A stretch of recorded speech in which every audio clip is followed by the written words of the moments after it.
Hello, welcome once again to lesson 2 of our romantic renewal, your journey to lasting relationships. My name's Sean Donovan and I'm here with Mahesh Trivedi. Remember again, if you haven't already, to subscribe to the channel and press the bell icon to be notified of new videos as they become available. Our lesson today is You Can Keep It Special. So in the last lesson, we discovered that relationships usually begin with passion and excitement, but as the relationship progresses to moving in with each other or marriage, that passion decreases and can even disappear. Does that mean that the wonderful excitement and passion is gone forever?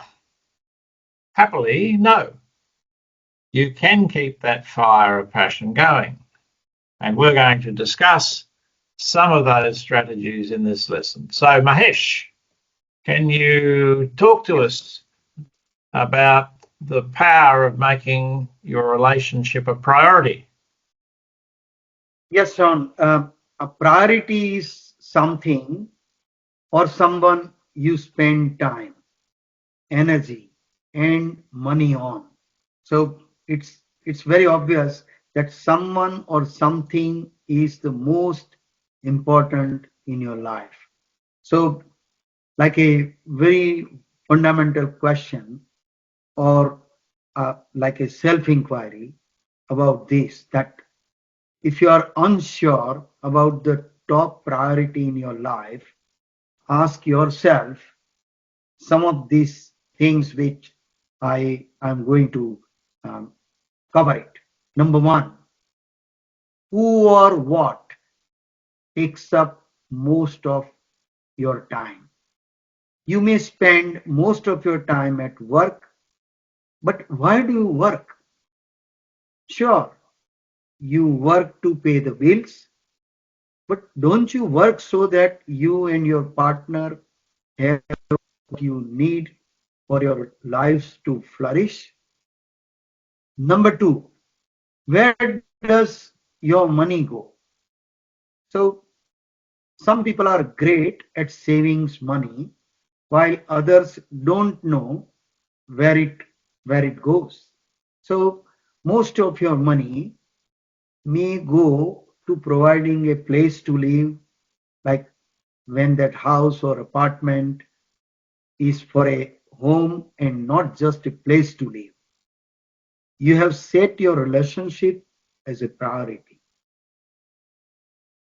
If most of your money goes to something just for you or other than your family, then your family is not your priority.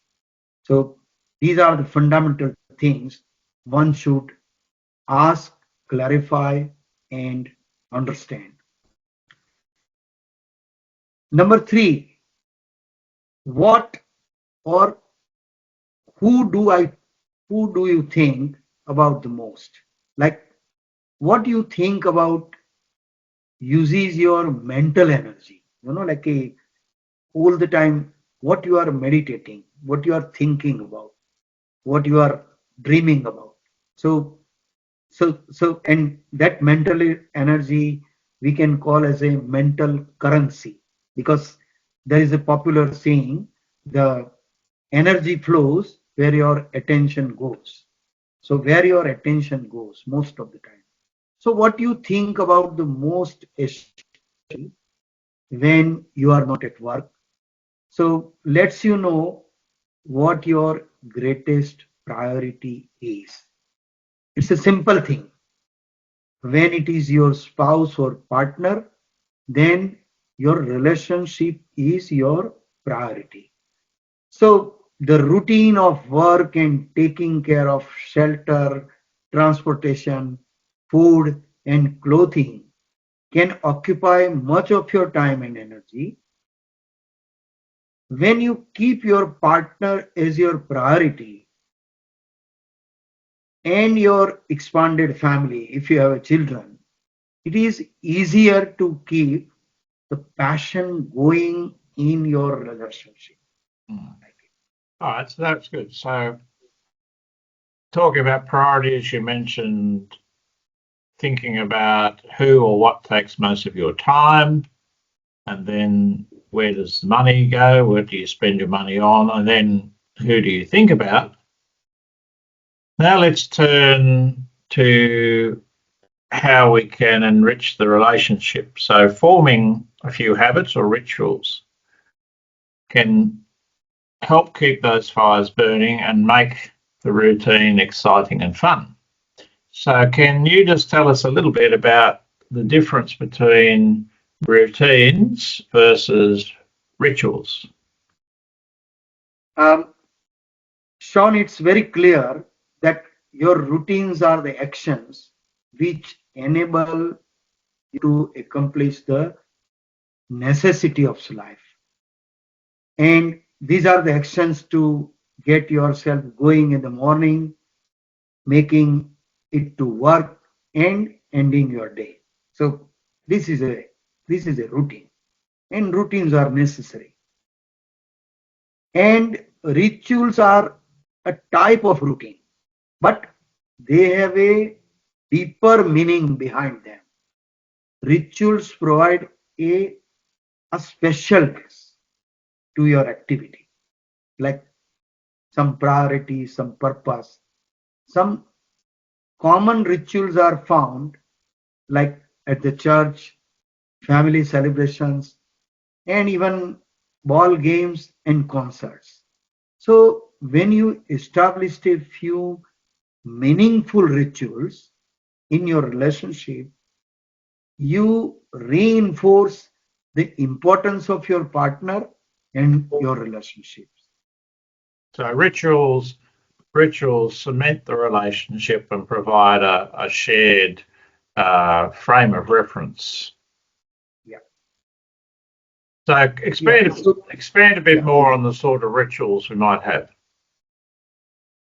Um, I think have some fun establishing rituals for like a in your like a in your committed relationships, like between the two of you.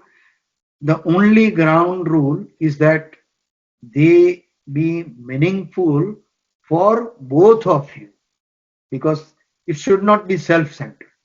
It should not be like a convenient for one and challenging for another one.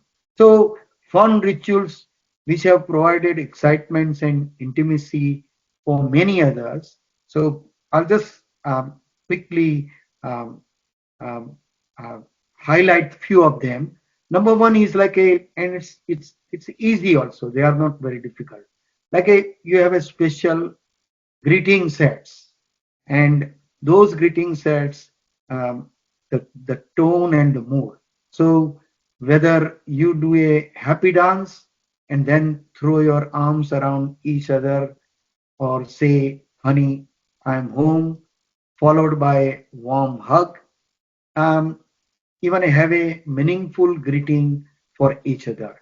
Um, the way you greeted each other when you are dating may still be perfect for the rest of your life together.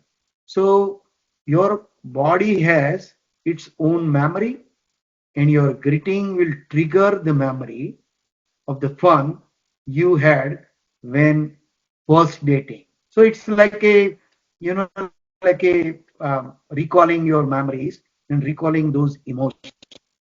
Another common thing is saying good night or see you later, just as you set the tone of your time together.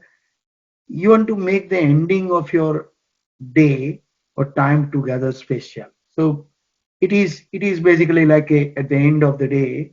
So these also, like, not meaning to put an element of fear or anxiety here, but if something were to happen, what are the last words you would want your loved ones to hear? So this is again a reinforcement and reminder of having committed relationship and staying connected together. Another thing is a spontaneous gifts. Sometimes it's even called as a surprise gift. So, like I love you gifts and actions can brighten up a tough day and give a warm, tingly feeling. So, it's meaningful. I love you gifts vary according to the person.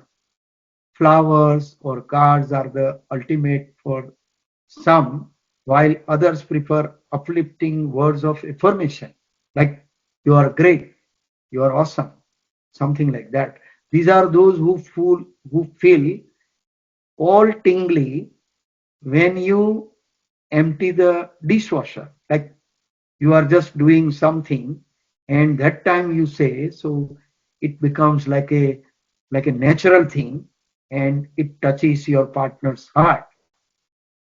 So, and if your partner asks what is the greatest I love you gift that like for you, so be sure and tell them what you enjoy, not what you think they want you to say. So you express clearly. And the last one, but not the least, that remember why you fell in the love in the first place, like our introduction. So this is for you.